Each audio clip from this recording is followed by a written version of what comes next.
All right, so for solving one-step equations using multiplication or division, it's the same thing.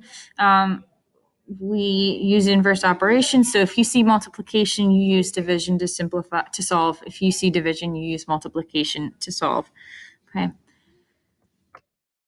All right, so 2p equals 18. Well, 2p, that's multiplication, right? If you struggle with recognizing that as multiplication, run through the operations in your head. Do you see 2 plus p? No.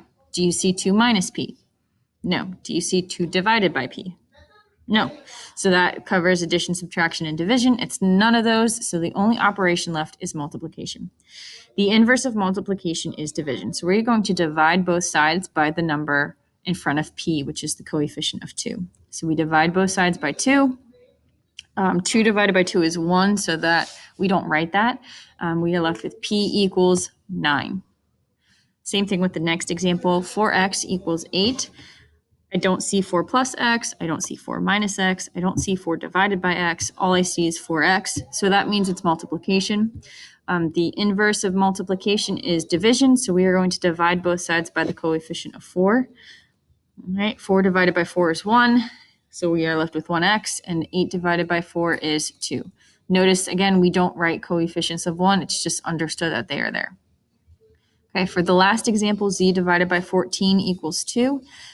This is division. You can see that it's division.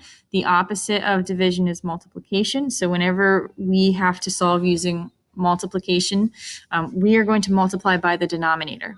Most times it's going to be a number, but sometimes it's going to be the variable. That's fine. You still have to do it. So multiply both sides by the denominator of 14. 14 times z over 14 cancels out to 1. So it's 1z, and 2 times 14 is 28. Okay. Same thing. 16 equals 4b. Well, that's 4 times b. The opposite of multiplication is division, so we're going to divide both sides by the number in front of b, the coefficient of 4. All right, again, we're trying to get b by itself. We have to use inverse operations to do that. 16 divided by 4 is 4. 20 equals 5c. We're trying to get c by itself. C is being multiplied by 5, so we use the inverse operation of division to get c alone. So we divide both sides by 5. 20 divided by 5 is 4. Okay. Next example, 5 equals d divided by 8. We're trying to get d by itself. We need to get rid of that fraction. You get rid of the fraction by using inverse operations. So we're going to multiply by the denominator, which happens to be a positive 8. 5 times positive 8 is 40. Right? Same thing with the last one, 11 equals s divided by 2. We need to use inverse operations to get s by itself. The inverse of division is multiplication. We multiply by the denominator, so we're going to multiply both sides by 2, and we get 22. Okay. Whenever you see a negative sign in front of a number, it's understood that you have a negative one in front of it. So here you see it's negative x, negative y, negative x, negative t.